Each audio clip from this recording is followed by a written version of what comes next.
الحمد لله نحمده ونستعينه ونستغفره ونؤمن به ونتوكل عليه ونعوذ بالله من شرور أنفسنا ومن سيئات أعمالنا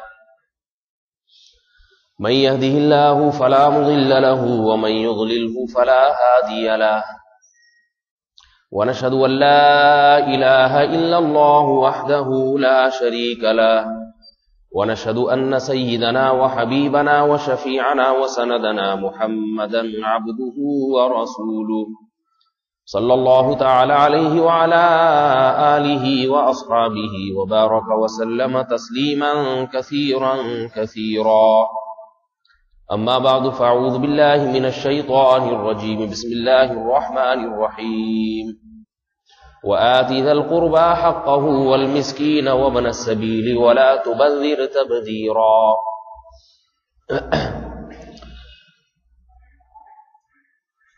قرآن مجید کی آیت تلاوت کی ہے. اللہ تعالیٰ صحیح طرح سے بات کہنے کی، سننے کی، سمجھنے کی اور پھر عمل کی توفیق عطا فرمائے.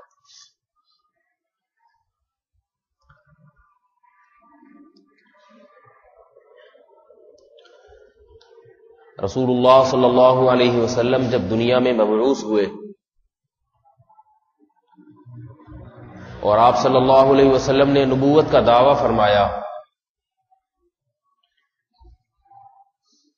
تو 13 سال مکہ میں صرف ان اعمال پہ محنت کی گئی ہے جن کا تعلق اسلام کے بنیادی احکام سے ہے، جن پر اسلام کی بنیادیں کھڑی ہوئی ہیں.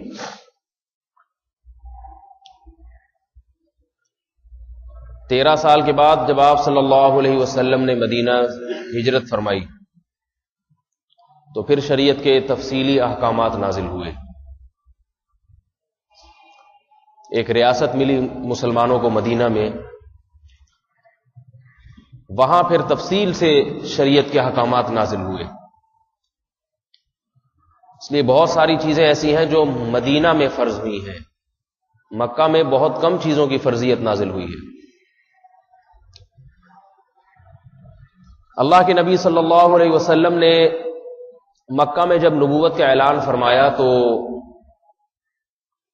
لوگ آ کے پوچھتے تھے کہ آپ کا مطالبہ کیا ہے، کس چیز کی طرف آپ لوگوں کو دعوت دیتے ہیں.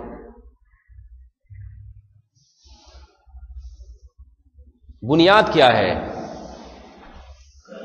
اللہ کے نبی صلی اللہ علیہ وسلم فرماتے تعبد اللہ ولا تشرک بہ شیئا. بنیاد یہ ہے وہ بنیاد جس میں میرا تمہارا اختلاف ہے، سب سے بڑا اختلاف. میں کہتا ہوں کہ تم صرف اللہ کی عبادت کرو، اس کی عبادت میں کسی کو شریک نہ کرو. یہ بنیادی تعلیم جس کی دعوت محمد صلی اللہ علیہ وسلم نے سب سے پہلے دی ہے.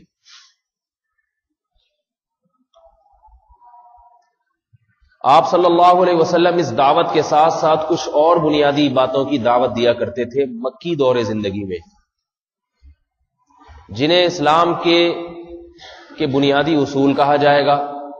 آج کل کی زبان میں بیسک تعلیمات، بنیادی.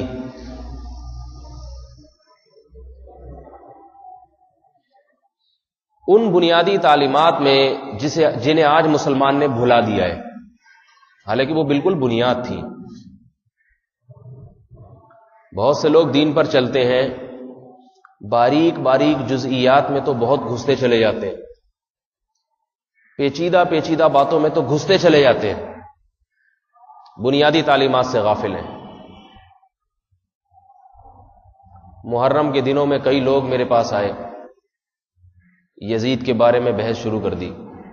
آپ کی نظر میں یزید کیسا تھا؟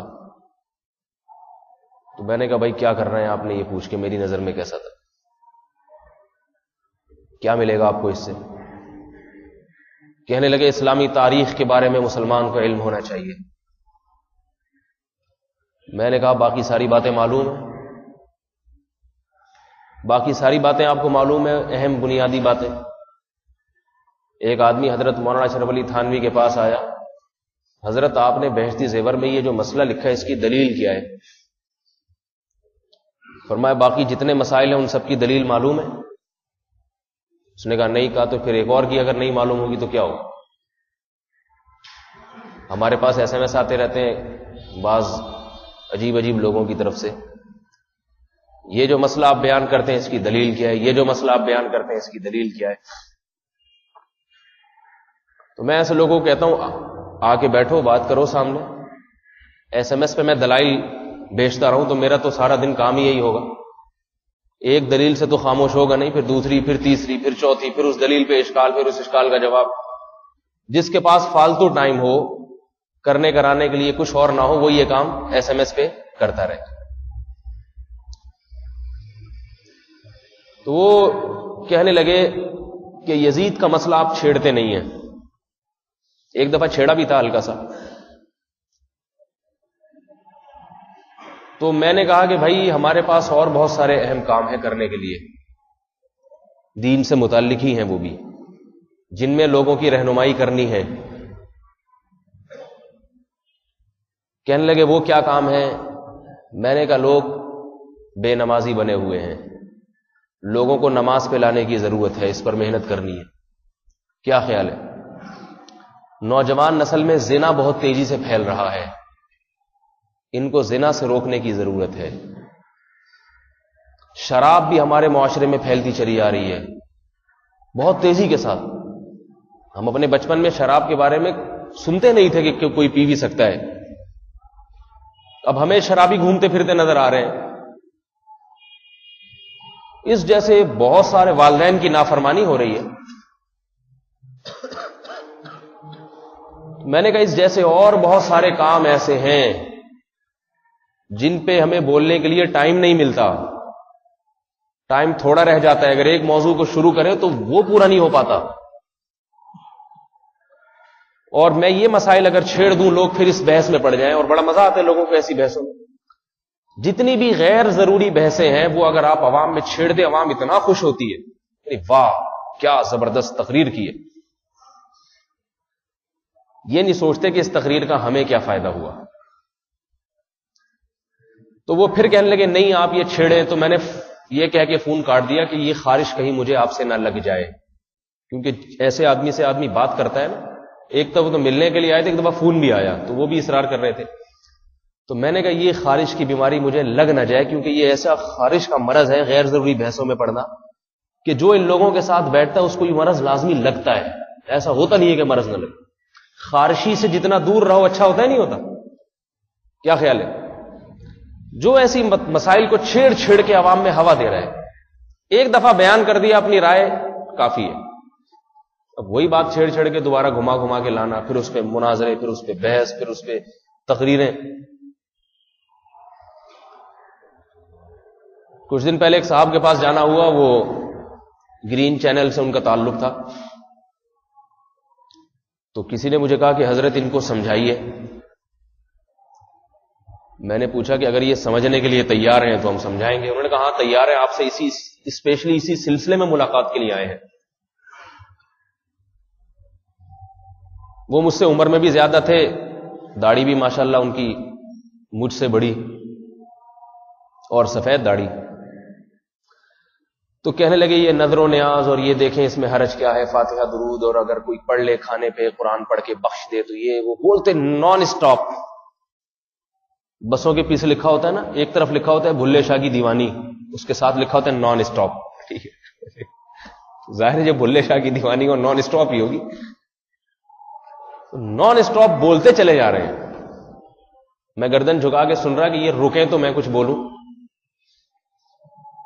ابھی وہ سانس لینے کے لیے رکتے تو میں ان کو درمیان میں بولنے کہ بھئی آپ نے جو یہ بات کہی ہے یہ اس پہ یہ اشکال ہے. ابھی میرا اشکال سنتے نہیں کہ پھر بولنا شروع کر دیتے. میں پھر تھوڑی دیر کے لیے خاموش ہو جاتا. چپ ہوں گے تو میں کچھ بولوں گا. سانس لینے کے لیے پھر چپ ہوئے. میں نے ایک لفظ ابھی کہا تھا کہ پھر ایک دم اسٹارٹ ہو گئے. تو میں پھر چپ ہی بیٹھ گیا. اب وہ جو لوگ مجھے لے کر گئے تھے مجھے اشارہ کر رہے ہیں کہ بولیں. میں چپ بیٹھا ہوں، میں بول ہی نہیں رہا. کیونکہ وہ اگلا خاموش ہو تو میں بولوں بھائی، وہ خاموش ہی نہیں. میں نے کہا کہ حضرت ہمیں بھی بولنے دیں گے، یہ بات بھی نہیں سنی، پھر بولنے لگے. بہرحال وہ چائے وائے میرے سامنے لا کے رکھی ہوئی تھی، ہم نے پی اور ہم نے کہا اچھا مجھے ذرا کام سے جانا. باہر نکلا تو انہوں نے کہا آپ نے تو کچھ بات ہی نہیں کی. میں نے کہا اگلا چپ ہوگا تو میں بولوں گا بھائی، ٹھیک ہے نا. وہ چپ ہی نہیں ہو رہا، تو اس کے بولنے میں بھی بولوں تو پھر تو ایسا لگے گا جیسے دو مرغے آپس میں لڑ رہے ہیں. میں نے کہا اگر مرغوں کو لڑانے کے لیے لائے تھے اور پھر خود باتیں بھی بناتے، دیکھو یہ اتنی بڑی بڑی داڑیاں اور یہ کیسے آپس میں لڑ رہے ہیں مولوی، ٹھیک ہے، کیسے بحث کر رہے ہیں. میں نے کہا مرغوں کی لڑائی اگر دیکھنی ہے تو اس کے لیے اور جگہ ہے، وہاں جا کے دیکھو، مزہ بھی آئے گا، وہ گلا گلا بھی ہوگا. تو ایسے بحث نہیں ہوتی. کہنے لگے یہ تو بیچارے پھر ایسے ہی رہیں گے. تو میں نے کہا ایسے رہیں، جہنم میں بھی تو لوگ جائیں گے نہیں جائیں گے، کیا خیال ہے؟ وہ کیوں جائیں گے؟ وہ اسی وجہ سے تو جائیں گے کہ وہ اگلے کی سننے کے لیے تیار ہی نہیں ہوتے. ان کا خیال یہ ہے کہ بس ہمیں باپ دادا نے جو سکھا دیا وہ پتھر پہ لکیر ہے، چاہے وہ کتنی غلط کیوں نہ ہو. جس میں حق کی طلب ہوتی ہے وہ پوچھتا ہے، سنتا ہے بات، غور و فکر کرتا ہے اس پہ. رہا یہ مسئلہ کہ پھر علماء کیا کریں. ایک صاحب کہنے لگے پھر یہ تو بیچارے ایسے ہی رہیں گے اگر آپ ان کو سمجھائیں گے نہیں. تو میں نے کہا نبی کے دور میں کتنے ایسے ہی رہ گئے تھے، کیا خیال ہے؟ نبی سے زیادہ اخلاص کسی میں نہیں ہو سکتا، نبی کی زبان سے زیادہ تاثیر کسی زبان میں نہیں ہو سکتی، اور نبی سے زیادہ امت کا خیرخواہ کوئی نہیں ہو سکتا. اور نبی کو تو بھیجا ہی اسی کام کے لیے گیا. لیکن کیا نبی سب کو سمجھا سکے تھے؟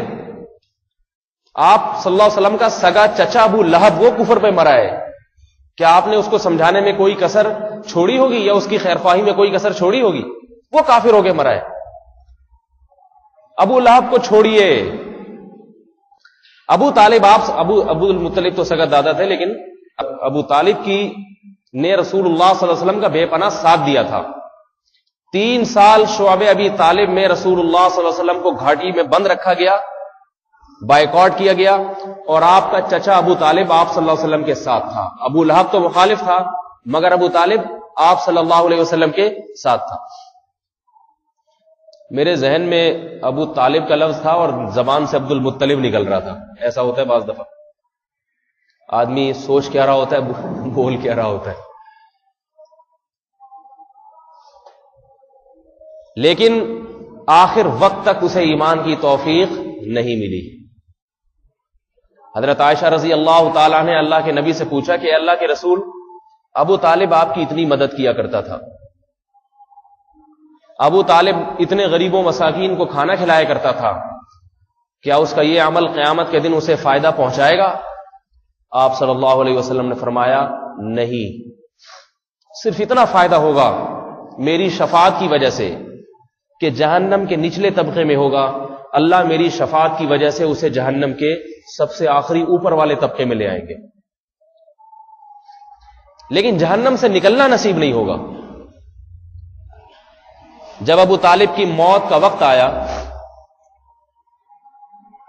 آپ صلی اللہ علیہ وسلم نے اس وقت بھی کوشش کی کہ یہ کسی طرح کلمہ پڑھ کے ایمان لے آئیں، اور کہا ہے میرے چچا آج کلمہ پڑھ کے میری آنکھوں کو ٹھنڈی کر دیں تاکہ میں قیامت کے دن آپ کی شفاعت کر سکوں. اس وقت قریش کے سردار ابو طالب کی طرف دیکھنے لگے اور آنکھ کے اشارے سے اسے آر دلانے لگے کہ اگر تو نے کلمہ پڑھ لیا اس کا مطلب ہے ساری زندگی جس دین پر رہا موت کے ڈر سے اس دین کو چھوڑ دیا. ابو طالب کے الفاظ تھے موت کے وقت، اخترت النار علی العار، میں جہنم کی آگ کو قبول کر لیتا ہوں مگر دنیا کی ذلت کو قبول نہیں کر سکتا. لوگ یہ کہیں کہ زندگی بھر مخالفت کرتا رہا اور موت کے وقت باپ دادا کے دین کو چھوڑ دیا اور اسلام کی مخالفت ختم کر دی. اللہ کے نبی کس قدر غمزدہ ہوئے، اور قرآن مجید کی یہ آیات نازل ہوئی آپ صلی اللہ علیہ وسلم کو تسلی دینے کے لیے، انک لا تہدی من احببت ولکن اللہ یہدی من یشاء. اے محمد آپ اسے ہدایت نہیں دے سکتے جس سے آپ محبت کریں. ہدایت کس کے قبضے میں ہے؟ اللہ کے قبضے میں. تو ہم وہاں سے اٹھ کے آ گئے. وہ ہمیں تانا دینے لگے کہ آپ تو چپ ہو گئے. ہم نے کہا چپ ہی ہوں گے جب ایک بولتا رہے گا نان اسٹاپ, اگلا چپ ہوگا تو ہمیں بولنے کا موقع ملے گا. بہرحال میں یہ عرض کر رہا تھا کہ اسلام کی جو بنیادی تعلیمات ہیں, بنیادی تعلیمات, آج مسلمان ان بنیادی تعلیمات سے غافل ہو گیا ہے. ان بنیادی تعلیمات جس کی بہت زیادہ تاکید کی گئی ہے مکی دور زندگی میں بھی, مدنی دور زندگی میں بھی, ان بنیادی تعلیمات میں سے ایک بہت اہم ترین تعلیم وہ ہے کہ رشتہ داری کو آپس میں جوڑا جائے. اور آج میرا ارادہ اسی موضوع پر کچھ باتیں آپ کے سامنے رکھنے کا ہے, کیونکہ ہم دینداروں میں دیکھ رہے ہیں کہ خونی رشتے ایک دوسرے سے دور ہو رہے ہیں, توڑے جا رہے ہیں رشتے. دیندار لوگ پرواہ نہیں کرتے, بے دین تو پھر بے دین ہیں, ان کو تو انہیں سے کوئی غرض نہیں کہ اس بارے میں شریعت نے کوئی حکم دیا ہے یا نہیں دیا.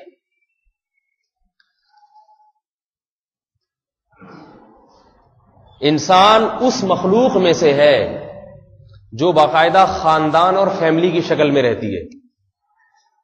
اللہ نے دو قسم کی مخلوق بنائی ہے. ایک وہ جو علیحدہ علیحدہ زندگی گزارے, ان کا کوئی خاندان نہیں ہوتا, کوئی گیدرنگ نہیں ہوتی. آپ جانوروں میں, پرندوں میں دیکھ لیں, بلکہ پرندوں میں بھی کسی حد تک اتحاد نظر آتا ہے. کوے کو دیکھیں کہ کوا ہونے کے باوجود اپنے مفاد میں کیسے جمع ہو جاتے ہیں سارے. کسی کوے کے بچے کو چھیڑ کے دیکھ لیں, پھر پورے سال تک کوے سے چھیڑتے رہیں گے آپ, وہ چھیڑتا رہے گا آپ کہ میرے بچے کو چھیڑا کیوں تھا. اس میں یہ ایکا ہوتا ہے, اس میں اتحاد ہوتا ہے.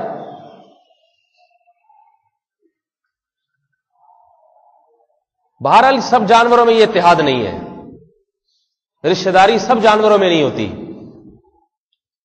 لیکن انسان چونکہ اشرف المخلوقات ہے, تمام مخلوق میں سب سے عزت دار, لہذا اللہ نے اس کو احکام ایسے دیے جو اس کی عزت پہ دلالت کریں, یہ بتائیں کہ یہ میری تمام مخلوق میں سب سے زیادہ عزت والی مخلوق ہے. اس کی میں ایک دو مثالیں دے کے پھر اپنی بات کی طرف آتا ہوں. دیکھیے, جانور نہاتے نہیں ہیں, اور نہ نہائیں تو ان کو کوئی بیماری بھی نہیں ہوتی. انسان کو نہانا پڑتا ہے, کیا خیال ہے, صاف ستھرا رہنا پڑتا ہے. یہ کیوں ہے؟ اس میں انسان کی عزت اور شرافت ہے. یہ میل کچیل کی گندگی کو برداشت نہیں کر سکتا. جانوروں کے جسم پہ لباس نہیں ہوتا, ایسے ہی گھومتے رہتے ہیں. انسان کی عزت اور شرافت, یا بنی آدم قد انزلنا علیکم لباسا یواری سوآتکم, اے بنی آدم ہم نے تمہارے لیے لباس اتارا ہے جو تمہاری شرمگاہ کو چھپائے. جانور اپنی شرمگاہ کو نہیں چھپاتے, انسان کے لیے چھپانا ضروری. یہ اس کی علامت ہے کہ انسان ان باتوں میں, طہارت اور پاکیزگی اور عزت کی باتوں میں جانوروں سے ممتاز ہے. سمجھ میں نہیں آ رہی بات میرا خیال. عجیب بات ہے, یورپ میں عورت کو کپڑوں سے آزاد کیا جا رہا ہے, کپڑے نہیں پہنے. اس میں اگر میرے بھائی عزت ہوتی تو جانور سب سے زیادہ عزت دار ہوتے, وہ تو بالکل ہی نہیں پہنتے. آج کل فیشنیبل کپڑے جو خواتین کے آ رہے ہیں, کہ جتنی ماڈرن عزت دار گھرانے کی عورت ہوگی نا, اتنے ہی جسم پہ کپڑے کم ہوں گے. تو میں ایسی عورتوں سے کہتا ہوں کہ اگر کپڑے کم ہونا عزت کی علامت ہوتی تو جانور سب سے زیادہ عزت دار ہوتے. گدھے کو دیکھو ایسے ہی گھومتا رہتا, گدھی کو دیکھو, بکروں کو دیکھو, بکریوں کو دیکھو, شیر کو دیکھو, سارے جانور ایسے ہی گھومتے. اس کا مطلب ہے کہ پھر وہ ان عورتوں سے زیادہ عزت دار ہے. جتنا مکمل لباس ہوگا عورت کا, اتنی ہی عزت دار عورت ہوگی. بہرحال اللہ تعالی نے انسان کو لباس دیا, یہ اس کی عزت کا تقاضا ہے. یہ اپنے جسم کی نمائش نہیں کرتا, چھپاتا ہے, مزین لباس پہنتا ہے.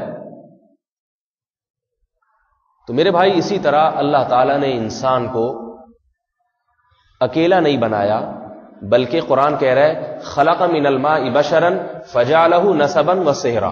سورہ فرقان فرمایا اس نے ناپاک قطرے سے انسان کو پیدا کیا. جس میٹیریل سے انسان کو بنایا گیا وہ بڑا ذلیل اور گھٹیا, لیکن عزت اتنی دی ہے کہ اسے دو خاندان دیے. ایک نسب والا خاندان اور ایک شادی کے بعد سسرال والا خاندان. پتہ یہ چلا کہ انسان کا خاندانی ہونا یہ اس کے عزت دار ہونے کی علامت ہے، اور جتنا بڑا خاندان ہوگا اتنا ہی عزت دار ہوگا. سے یہ بھی پتہ چل گیا، جو میرا موضوع ابھی نہیں ہے لیکن تھوڑا سا تڑکا لگا دوں، 2 بچوں سے خاندان نہیں چلتا. سمجھ رہے ہیں؟ کیونکہ خاندان چھوٹا ہو جاتا ہے. جو خاندانی منصوبہ بندی والے ہیں نا، یہ خاندانی خود نہیں ہے، تو یہ خاندانی منصوبہ اپنے آپ کو خاندانی کہتے کیوں ہیں؟ خاندانی منصوبہ بندی کا مطلب تو یہ ہونا چاہیے کہ خاندان کو خاندان تو ہو جس کی منصوبہ بندی ہو. اب ایک بچہ، ایک بیٹی، ایک بیٹا، یا 2 بیٹیاں یا 2 بیٹے ہو گئے، تو آگے جب نسل پیدا ہوگی اس کا ایک عدد بمشکل چچا اور ایک عدد بمشکل کوئی خالہ ماموں تحقیق کے بعد دریافت ہو جائے. آپ ڈیفنس میں چلے جائیں، ہم جب چھوٹے تھے، طالب علمی کا دور تھا، تو یہ بچوں کا اسلام ایک میگزین ہے، اس کو تقسیم کرتے تھے. تو ڈیفنس میں جانا ہوتا، ہم کہتے بھائی یہ آپ اپنے رشتہ داروں میں دیں. کہتے کون سے رشتہ دار؟ ہم کہتے اپنے چچا، ماموں، خالہ، پھپھے. تو وہ کہتے تھے بھائی ایک عدد خالہ ہے بس، اور کچھ ہے ہی نہیں. اور ان کی بھی ایک بچی ہے جو بمشکل دنیا میں وجود میں آئی ہے، کوشش تو کی تھی کہ نہ ہو لیکن اتفاق سے ہو گئی. ایک خالہ، یہ پوری فیملی ہے.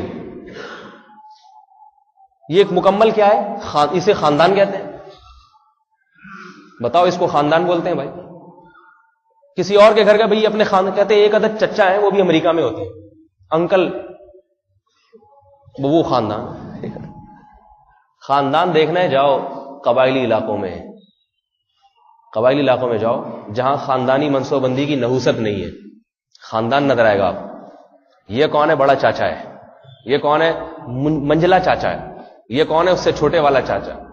چاچے اتنے بھی، چاچیوں کی فہرست تو شروع نہیں ہوئی. ایک ایک چاچے کی، پھر 2 بیویاں، تو چاچیوں کی تعداد ڈبل. پھر ان کے بچے، یہ چچا زاد بھائی ہے، 10 بھائی چچا زاد ہیں، 10 بھائی پھوپھی زاد ہیں. وہ ایسا خاندان پھر ہوتے ہیں، ان کو کوئی چھیڑ نہیں سکتا. پھر چھیڑ دیا، خراش آ گئی تو پورا خاندان تبرکن، ایک ایک بھی اگر ایک ایک تھپڑ لگائے نا، چچا، پھوپھی زاد سب اپنا حق ادا کرتے ہیں نا، کہ بھائی میرے بھائی ہونے کے رشتے میرے بھی ذمہ واجب ہے کہ اس کے دشمن کو میں دھمکاؤں. ہمارے ایک رشتہ دار بیمار ہو گئے، بوڑھے، خاندان ماشاءاللہ بڑا تھا، خاندانی منصوبہ بندی پر عمل نہیں کیا انہوں نے الحمدللہ. خاندان بوڑھے ہو کے پھر خاندان تو بہت بڑا ہو جاتا ہے. تو بیمار ہوئے تو ان کے کبھی امریکہ سے فون آ رہا ہے، کبھی کہاں سے فون آ رہا ہے. اتنے رشتہ دار، کیونکہ سارے ان کے پوتے، نواسے، آل اولاد، داماد، بہویں اتنی زیادہ ہو گئی تھی. تو کہتے ہیں کہ پڑوس میں لیٹے ہوئے بوڑھے کہہ رہے تھے یار یہ بڑا عجیب آدمی، بہت ہی کوئی پہنچا ہوا آدمی. ایک بوڑھے نے مجھے خود بتایا، کہہ رہے اس کے ماشاءاللہ 60 بیٹے، بیٹیاں، پوتے، نواسے، داماد، بہویں ملا کے، یہ سارے تابعی ہوتے ہیں نا اپنے، یہ ملا کے 60 تک، 60 تک عدد پہنچتا تھا. تو بوڑھے مجھے کہہ رہے تھے کہ میں مروں گا تو میرے پیچھے رونے والے بہت ہیں، سب کا بڑا ہوں میں. ٹھیک ہے، اٹھا کر پھینک دو باہر گلی میں، نئی تہذیب کے انڈے ہیں گندے. یہ 2 بچوں والی پالیسی تمہارے خاندان کو ختم کر رہی ہے، بڑھا نہیں رہی ہے. سمجھ میں آ رہی ہے بات؟ اور 2 بچوں میں سے ایک امریکہ، ایک کہیں اور چلا گیا، تو خود بڑھاپے میں گھر میں سڑتے رہو گے، مرتے رہو گے وہاں پہ، کوئی پوچھنے والا نہیں ہوگا. اور وہ بھی بشرطے کہ نیک نکلا، امریکہ جا کے پیسے بھیجتا رہا آپ کو، ورنہ ایسے بہت سے ہیں جو گئے تو غائب، باپ کا پوچھتے ہی نہیں. بہرحال تو اللہ نے انسان کو یہ عزت دی ہے کہ اسے خاندان کی شکل میں بنایا ہے، اس کے رشتہ دار ہوتے ہیں. قرآن میں اس کو اللہ نے بیان فرمایا، فَجَعَلَهُ نَسَبًا وَصِهْرًا، فرمایا اس نے تمہیں نسب والا خاندان. نسب والا کسے کہتے ہیں؟ جب بچہ پیدا ہوتا ہے تو ایک ددیال ہوتا ہے اور ایک ننیال ہوتا ہے، یہ نسب والا خاندان ہوتا ہی نہیں ہوتا. یورپ میں ایک قسم کا ہوتا ہے، دوسرا نہیں ہوتا. ننیال والا تو ہوتا ہے، لیکن ادھر کی سیٹنگ دڑی تھوڑی سی بعض جگہوں پہ ہے، بعض جگہوں پہ نہیں ہے، تھوڑی آؤٹ ہوئی ہے سیٹنگ ایک طرف کی ان کی.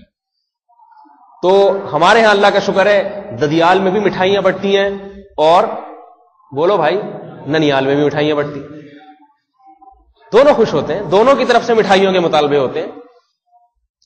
بچے کا عقیقہ ہوتا ہے تو ددیال نلیال دونوں قسم کے رشتہ داروں کو بلایا جاتا ہے. یہ کس نے عزت دی ہے بچے کو؟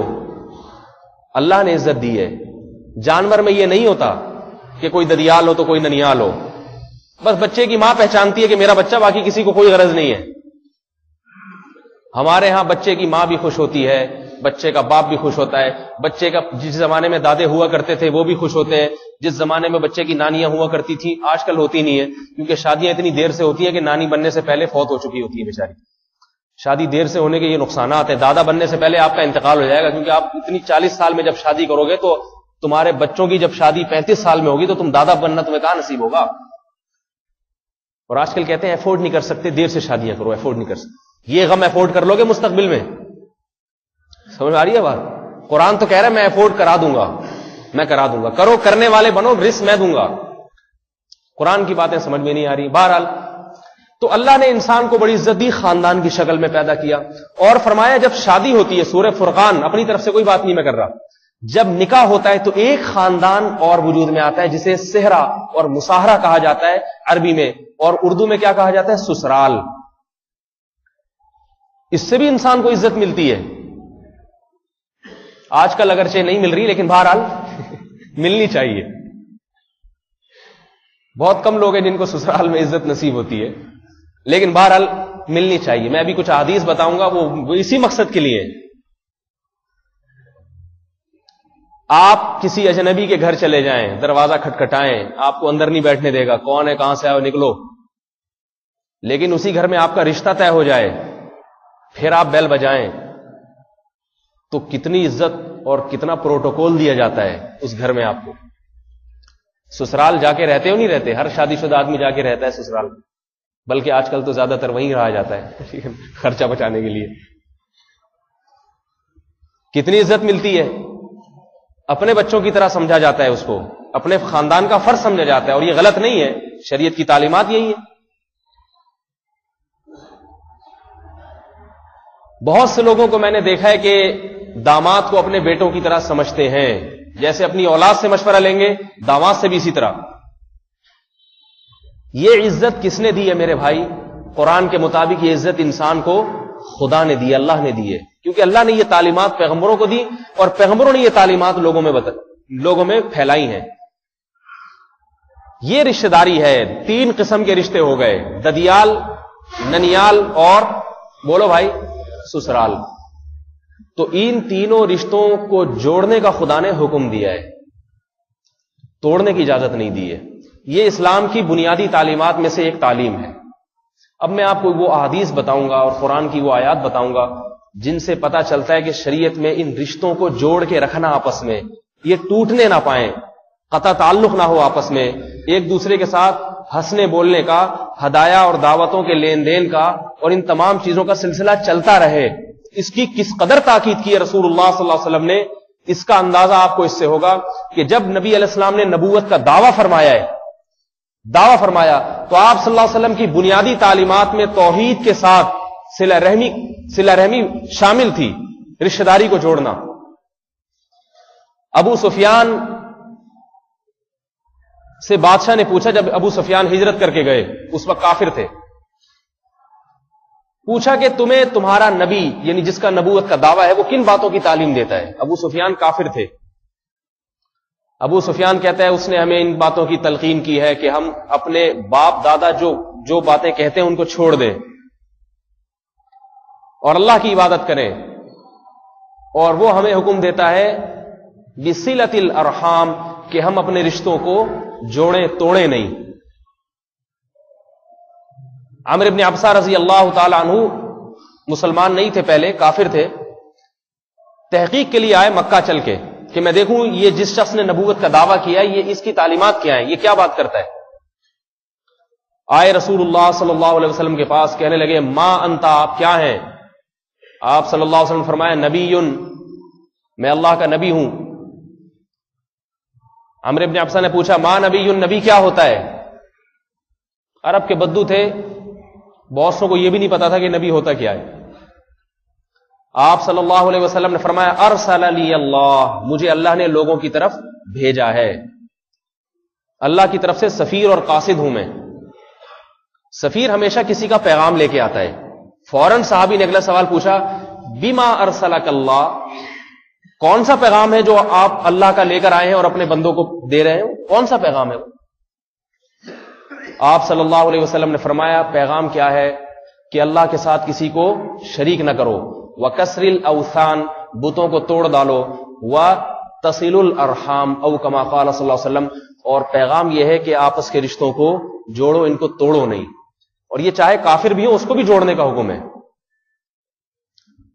اللہ کے نبی صلی اللہ علیہ وسلم نے اعلان فرمایا کہ فلاں بن فلاں میرا دوست نہیں ہے، جو کافر تھے، لیکن اس کے باوجود میری ان سے رشتہ داری ہے، سأبلھا ببلالھا، فرمائے میں اس رشتے کو تر کرتا رہوں گا، اس کو خوش کرنے کی کوشش نہیں کروں گا میں کبھی۔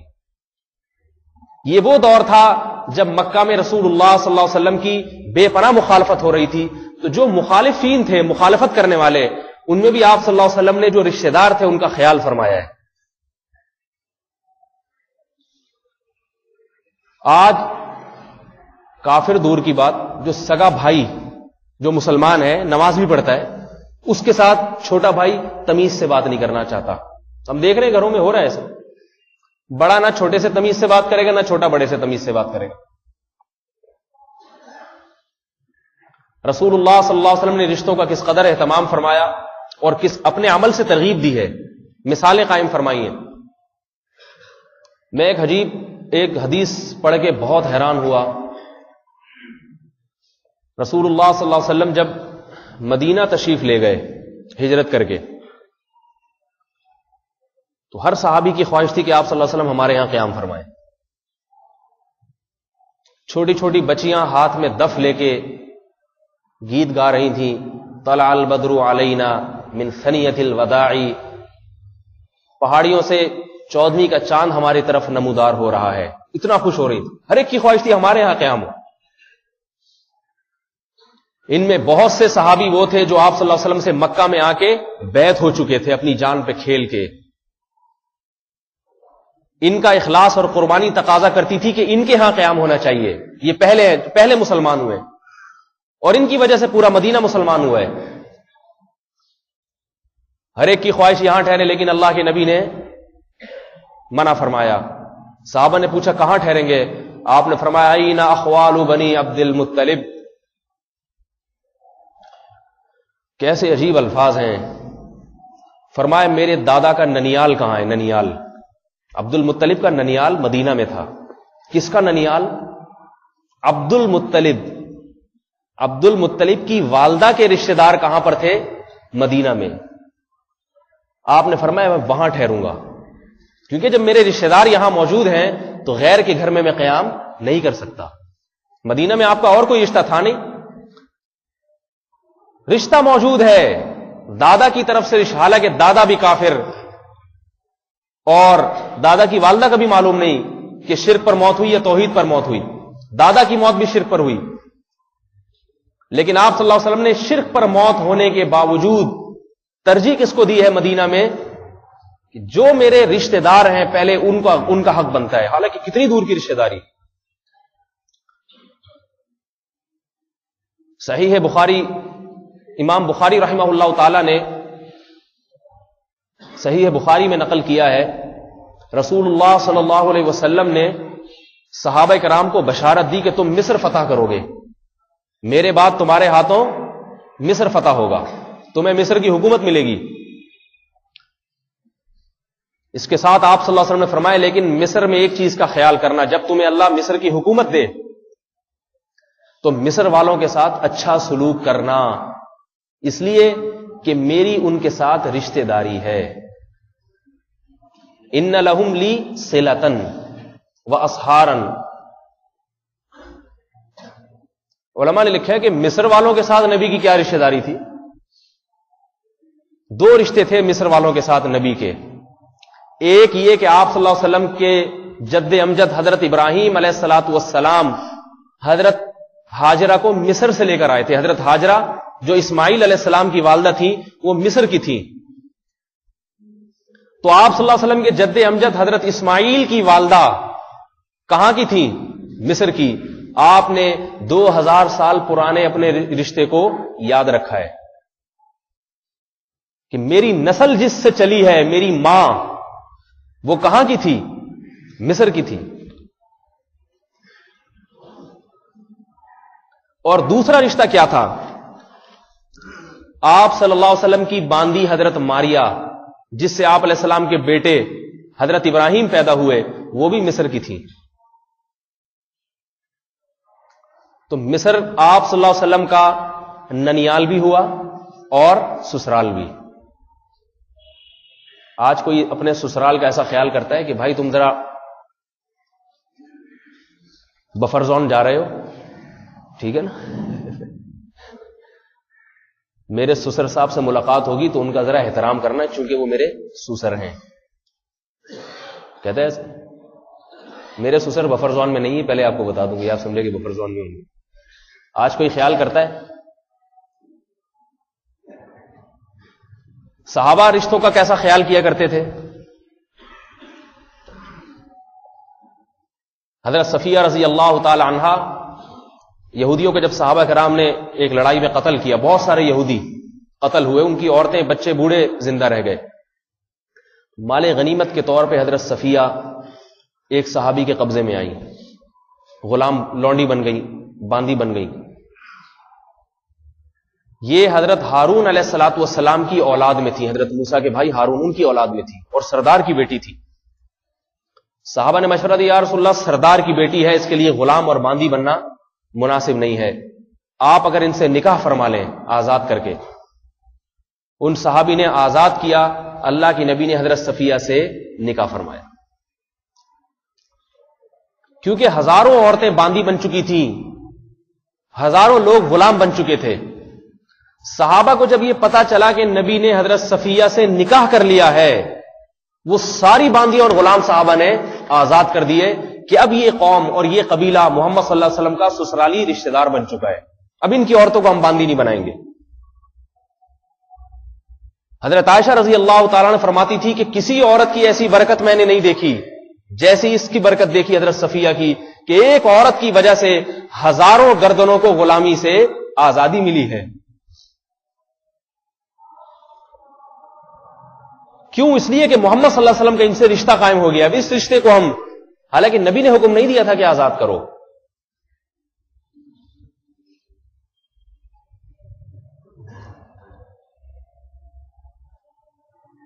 حضرت ابو ہریرہ رضی اللہ تعالیٰ عنہ ایک مجلس میں بیٹھے ہوئے تھے.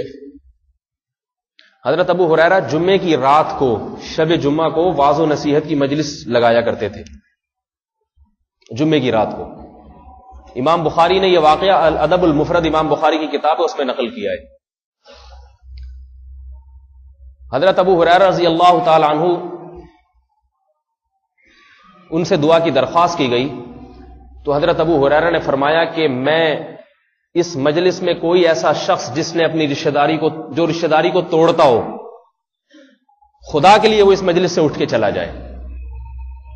اس پر ممکن ہے اشکال ہو کہ کسی کا گناہ لوگوں کے سامنے ظاہر کرنا تو جائز نہیں ہے کہ بھئی ایک آدمی اٹھے گا تو سب کو پتہ چل جائے گا یہ گناہ گار ہے.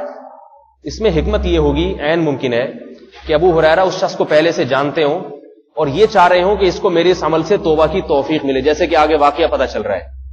اگرچہ لوگوں کے سامنے اس کا گناہ ظاہر ہوگا مگر لوگوں کے سامنے اس کی توبہ بھی ظاہر ہو جائے گی.